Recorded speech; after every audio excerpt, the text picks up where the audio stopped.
Kemudian untuk pasien lanjut usia. Pasien lanjut usia ini perlu penanganan khusus. Kenapa penanganan khusus? Karena sebagian besar pasien lanjut usia ini sudah kurang pendengarannya, berkurang penglihatannya, sehingga perlu penanganan yang khusus, ya. Baik itu cara kita berbicara ataupun alat-alat bantu yang kita berikan ataupun kita sampaikan selain kita berkomunikasi. Cara berkomunikasi kita harus sopan. Kenapa? Karena kita bicara dengan seseorang yang lebih jauh usianya dari kita, ya. Kita harus hormat, kita harus sopan. Kemudian bicaranya kita perlahan-lahan, akan tetapi jelas. Dengan demikian serta menghindari istilah-istilah yang kekinian. Karena kemungkinan pasien yang lanjut usia tidak paham dengan istilah-istilah yang kekinian. Kemudian yang selanjutnya adalah komunikasi untuk lanjut usia sebaiknya disertai dengan leaflet ataupun brosur. Dengan demikian, selain kita bicara dengan secara verbal dengan pasien lanjut usia, kita juga menunjukkan dan memberikan dukungan melalui leaflet ataupun brosur yang bisa dibaca langsung oleh pasien lanjut usia. Kemudian selanjutnya adalah pasien dalam situasi yang memalukan. Memalukan di sini adalah kemungkinan pasien memerlukan diskusi yang khusus, misalnya tentang seks ataupun bagian-bagian intim dan fungsi tubuh dari bagian tubuh yang dianggap memalukan, ya. Untuk melakukan komunikasi yang baik dengan pasien-pasien ini, maka kita melakukan komunikasi di ruangan konsultasi, ya.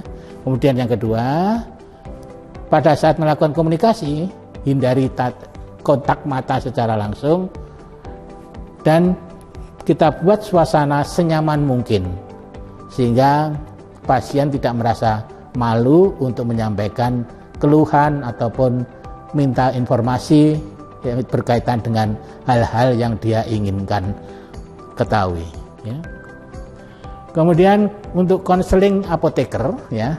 Apakah konseling apoteker? Yaitu aktivitas pemberian nasihat atau saran dari apoteker kepada pasien dan atau keluarga pasien. Konseling dapat dilakukan atas inisiatif apoteker ataupun oleh rujukan dari dokter atau permintaan dari pasien atau keinginan dari pasien atau keluarga pasien. Kemudian pemberian konseling yang efektif memerlukan kepercayaan, sekali lagi kepercayaan pasien terhadap apoteker. Dan tujuan dari pemberian konseling adalah mengoptimalkan hasil terapi, meminimalkan risiko reaksi obat, kemudian meningkatkan cost effectiveness yang pada akhirnya akan meningkatkan patient safety. Sejawat sekalian yang saya hormati, secara khusus konseling obat ditujukan untuk satu, meningkatkan kepercayaan. Selagi kepercayaan dari apoteker dan pasien, kemudian menunjukkan kepedulian apoteker terhadap pasien, ya. Yang ketiga, membantu pasien untuk mengatur dan menyesuaikan penggunaan obat dengan penyakitnya, ya. Kemudian meningkatkan kepatuhan penggunaan obat oleh pasien, ya. Mencegah dan meminimalkan masalah yang terkait obat, meningkatkan kemampuan pasien memecahkan masalah dalam hal terapinya, ya. Kemudian mengerti permasalahan dalam pengambilan keputusan serta membimbing dan mendidik pasien dalam penggunaan obat, ya. Kegiatannya adalah yang pertama tentunya membuka komunikasi, ya, antara apoteker dengan pasien. Kemudian mengidentifikasi tingkat pemahaman pasien tentang penggunaan obat menggunakan 3' question untuk obat-obat untuk resep yang baru ataupun Kalau resep tadi resep ulangan, maka kita akan menggunakan show and tell. Kemudian menggali informasi lebih lanjut dengan memberi kesempatan kepada pasien untuk mengeksplorasi masalah penggunaan obat. Ya. Di sini diperlukan agar supaya apa yang disampaikan oleh pasien, oleh apoteker bisa diterima benar-benar oleh pasien, dan ini dibuktikan dengan si pasien mampu untuk menanyakan bagaimana penggunaan obat yang sebaiknya tadi. Kemudian memberikan penjelasan kepada pasien untuk menyelesaikan masalahnya, dan apoteker harus melakukan verifikasi akhir, ya, verifikasi final untuk meyakinkan bahwa apa yang disampaikan oleh apoteker terkait dengan obat dan penggunaan obatnya telah benar-benar dipahami oleh pasien, ya. Dan semuanya itu harus didokumentasikan pada laporan konseling. Sejawat sekalian, faktor yang perlu diperhatikan dalam konseling obat adalah yang pertama adalah kriteria pasien. Pasien apa yang harus diberikan konseling, yaitu yang wajib diberikan, yaitu pasien dengan kondisi khusus. Kemudian yang kedua, pasien yang terapinya jangka panjang atau kronis dengan penyakit kronis. Ketiga, pasien yang menggunakan obat-obatan dengan instruksi khusus, misalnya tapering down dan tapering down ataupun tapering off, ya. Kemudian pasien yang menggunakan obat dengan indeks terapi sempit. Kemudian pasien yang mendapatkan banyak macam obat, dan pasien yang mempunyai riwayat kepatuhan yang rendah, ya.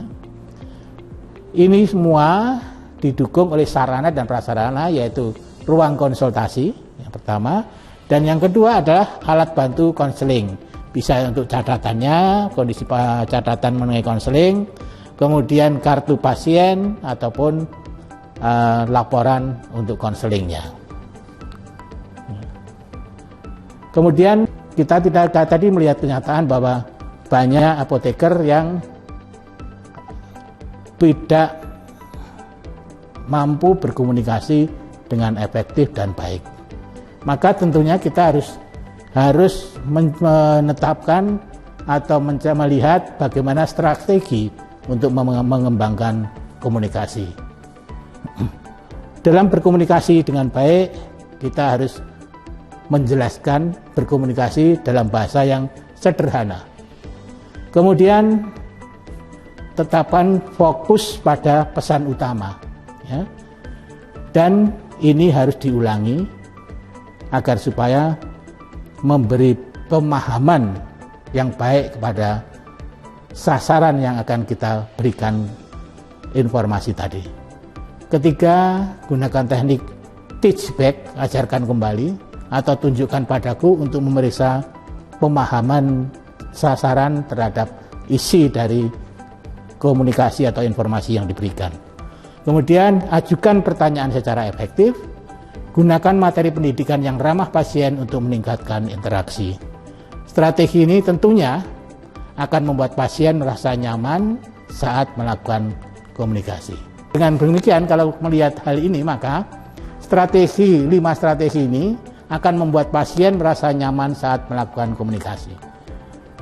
Satu persatu akan saya sampaikan. Jelaskan berbagai hal dengan jelas dan bahasa yang sederhana, ya.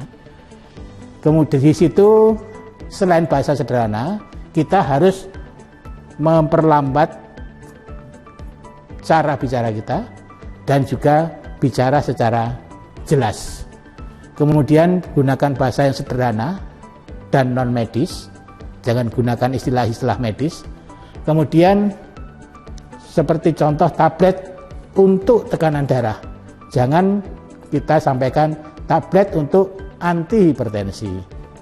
Kemudian perhatikan kondisi pasien dan kondisi untuk diskusi, hindari istilah-istilah yang tidak jelas, dan juga gunakan patokan waktu yang tepat untuk penggunaan obatnya. Misalnya, jangan sampaikan minum obat pada saat perut kosong, tapi sampaikan minum obat 1 jam sebelum makan, ya. Kemudian yang kedua, fokus pada pesan utama dan ulangi.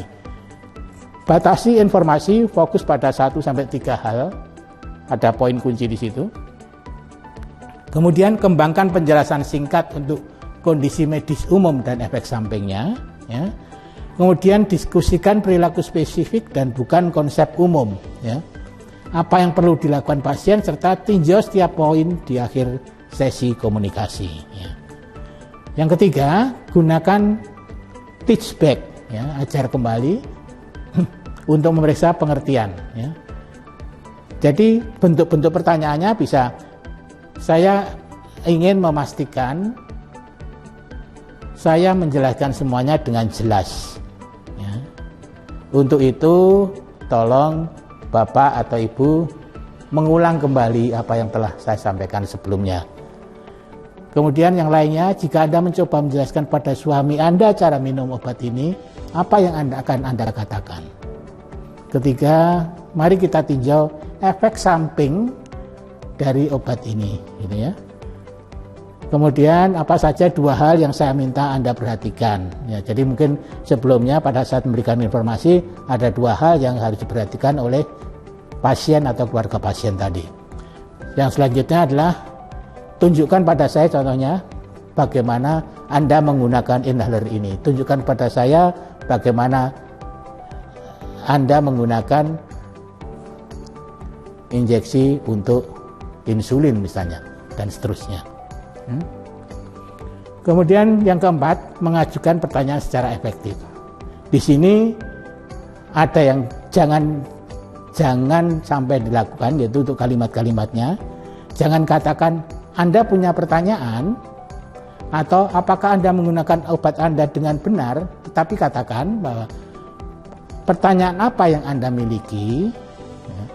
Kemudian bagaimana Anda menggunakan obat ini bulan lalu.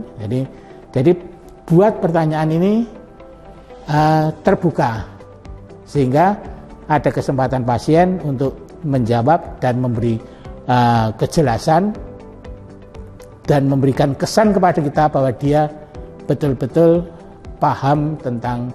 bisa paham dan ingin tahu apa yang informasi yang kita sampaikan.